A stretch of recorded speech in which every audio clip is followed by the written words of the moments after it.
Baiklah, Assalamualaikum warahmatullahi wabarakatuh. Perkenalkan, nama saya M. Atik Raihan, NIM 1902010058 dari kelas Rekayasa Sistem Komputer A2. Di sini saya akan menjelaskan video tentang mengenal komponen-komponen yang ada di CPU karena kita akan melakukan praktek, yaitu praktek perakitan dari CPU itu sendiri. Baiklah, sebelum kita melakukan perakitan CPU, alangkah baiknya kita mengenal terlebih dahulu apa saja sih yang diperlukan untuk komponen-komponen apa saja sih yang diperlukan untuk merakit sebuah CPU atau membangun sebuah CPU. Sebelum mulai, kita akan menjelaskan tentang CPU. Apa itu CPU? CPU atau Central Processing Unit adalah perangkat keras atau hardware komputer yang berfungsi untuk menerima melaksanakan perintah dan data dari software. Nah, lalu komponen-komponen apa saja yang ada pada CPU? Yang pertama ada motherboard, prosesor, hard disk, VGA, RAM, sound card, CD-ROM, LAN card, fan, power supply, dan casing CPU. Baiklah, kita akan membahas komponen yang pertama, yaitu motherboard atau yang sering dikenal orang adalah mainboard.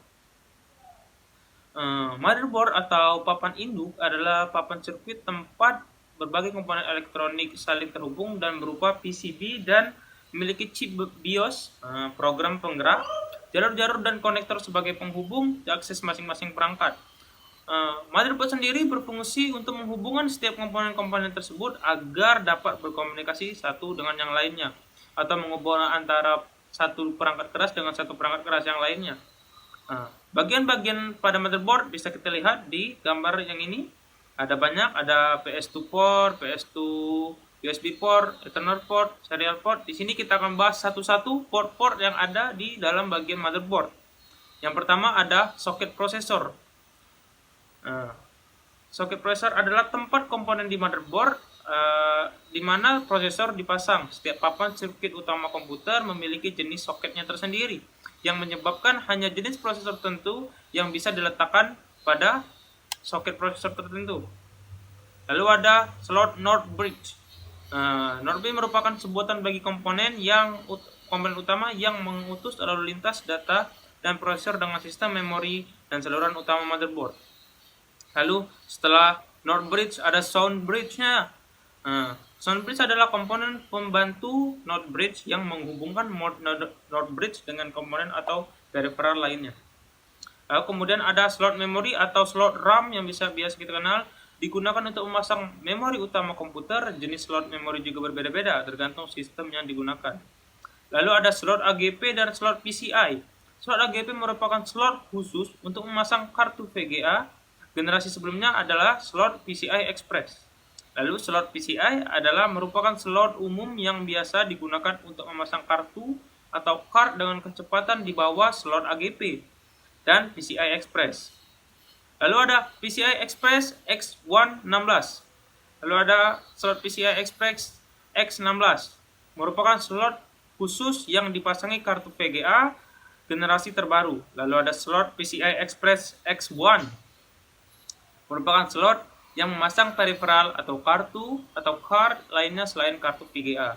Bisa kita lihat ya di gambarnya ada PCI One Express, ada PCI One X16, ada PCI, ada PCI saja. Lalu BIOS. Nah, ini dia BIOS. BIOS atau Basic Input Output System merupakan program kecil yang dimasukkan ke dalam IC room atau flash yang digunakan untuk menyimpan konfigurasi dari sebuah motherboard. Lalu ada baterai CMOS. Baterai khusus untuk memberikan daya pada BIOS. Lalu ada port SATA dan port ID. Nah, tapi sekarang di banyak komputer yang terbaru, port SATA sudah jarang digunakan ya. Port SATA merupakan antarmuka untuk media penyimpan generasi terbaru. Port SATA bisa digunakan untuk menghubungkan hard disk dengan sistem komputer. Port ID merupakan antarmuka media penyimpanan sebelum generasi SATA. Nah, seperti kita tahu port ID sudah jarang sekali digunakan, orang sudah banyak beralih ke port SATA ya. Lalu ada port floppy disk. Nah, ini sudah jarang banget ditemukannya. Digunakan untuk menghubungkan media removable atau media penyimpanan yang bisa dicopot atau yaitu disket atau floppy disk. Port power yaitu port untuk memberikan daya kepada sistem komputer. Lalu ada black panel. Nah, ini yang sangat penting dalam kita merakit atau membangun sebuah CPU, harus tepat memasangnya. Merupakan kumpulan port yang biasanya diletakkan di belakang casing atau wadah komputer PC. Nah ini ya. Ada port PS2, ada port PS2 mode, ada port PS2 keyboard ya, berfungsi untuk memasang keyboard dan mouse kita. Lalu ada port paralel. Nah, untuk memasang peripheral kecepatan rendah dengan lebar data 8 bit, biasanya digunakan untuk memasang printer sebelum generasi USB ya, tapi ya kita sudah menggunakan semua printer, mungkin rata-rata sekarang sudah menggunakan USB semua. Lalu ada port serial digunakan untuk memasang peripheral kecepatan rendah dengan mode transfer data serial, namun saat ini jarang digunakan. Port SPDIF digunakan untuk menghubungkan komputer dengan peripheral audio seperti home tree. Lalu ada port Firewire untuk menghubungkan peralatan eksternal kecepatan tinggi seperti video capture atau streaming video ya. Nih seperti kita sudah lihat ya. Ada port USB juga digunakan untuk antarmuka dengan peripheral atau perangkat eksternal generasi baru yang menggantikan port paralel dan serial. Ada port RJ45 digunakan untuk menghubungkan komputer dengan jaringan LAN. Lalu ada port audio digunakan untuk menghubungkan komputer dengan sistem audio seperti mikrofon, speaker, line out, line in, dan lain-lainnya. Nah, setelah kita membahas motherboard, kita akan bahas tentang prosesor. Prosesor merupakan otak dari komputer. Sebuah komputer harus mempunyai prosesor karena prosesor merupakan komponen pokok dari sistem komputer. Fungsi dari prosesor sendiri adalah untuk memproses instruksi-instruksi program yang harus dilakukan oleh komputer. Para prosesor dapat heatsink dan fan prosesor yang berfungsi sebagai alat pembantu yang dipakai untuk menjaga prosesor agar tidak terlalu panas suhunya. Apabila regulator soket prosesor tidak rusak, maka Anda harus mengganti prosesor Anda dengan yang baru. Lalu ada hard disk. Hard disk adalah yaitu media penyimpanan permanen yang sangat penting pada komputer. Hard disk memiliki kapasitas sangat besar untuk menyimpan data berupa dokumen atau program. Hard disk sekarang di sebuah laptop sudah jarang juga kita melihat yang 500, sekarang rata-rata sudah 1 tera semua ya.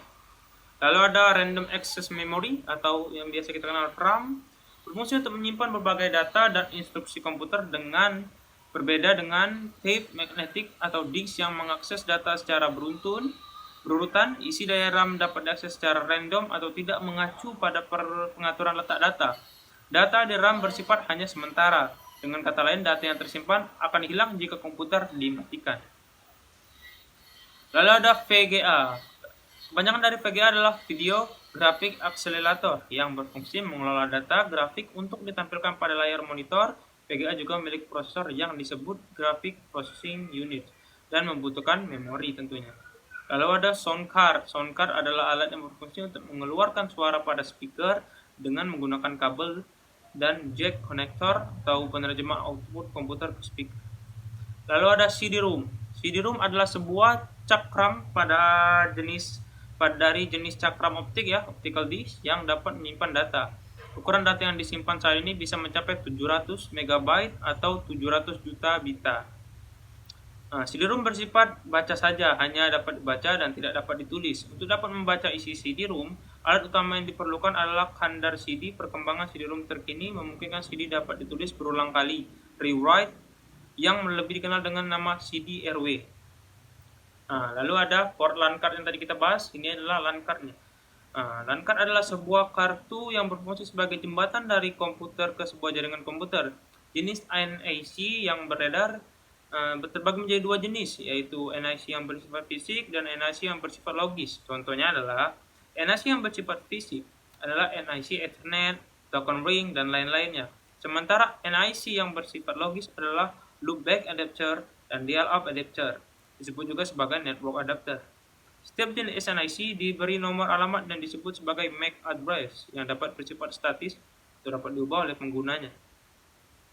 Lalu ada kipas atau fan, sebuah kipas komputer yang diadakan di dalam atau melekat kasus komputer yang digunakan untuk pendingin aktif dan bisa merujuk ke penggemar yang menarik udara dingin ke dalam kasus dari luar, mengusir udara hangat dari dalam, atau memindahkan udara di heatsink untuk mendinginkan komponen tertentu. Lalu ada power supply.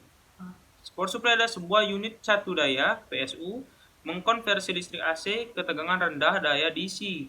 Diatur untuk komponen internal komputer, komputer pribadi modern universal menggunakan power supply beralih mode. Beberapa pasokan listrik memiliki pemilik manual tegangan input, sementara yang lain secara otomatis beradaptasi dengan tegangan suplai. Lalu ada 11, ada casing. Casing adalah kotak atau rumah yang berisi komponen-komponen mainboard dan peripheral lainnya.